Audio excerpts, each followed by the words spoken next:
1. Origin in the Old Testament. The concept of tithing first appears in Genesis 14:18-20, when Abraham gives a tenth of his spoils to Melchizedek, the priest of God Most High. Later, Jacob vows to give God a tenth of his income in Genesis 28-22. Under the Mosaic Law, Israelites were required to give a tenth of their produce, livestock, and income to support the Levites, priests, and the poor.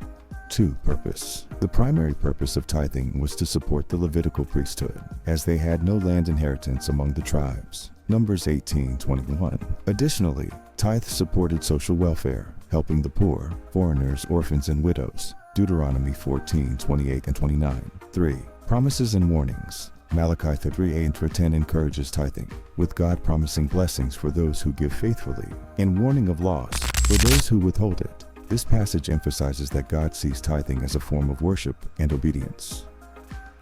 4. Tithing in the New Testament.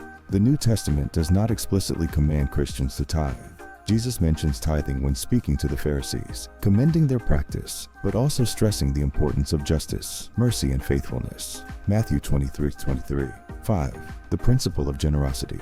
While tithing as a law is not imposed on Christians, the New Testament emphasizes generosity, sacrificial giving, and supporting the church and those in need. The spirit of giving reflects gratitude, faith, and trust in God's provision. In summary, tithing in the Bible begins as a formalized law for the Israelites, and its principles carry over to encourage New Testament believers in generosity. It is seen less as a strict percentage and more as a heart of giving, worship, and support for God's work and others.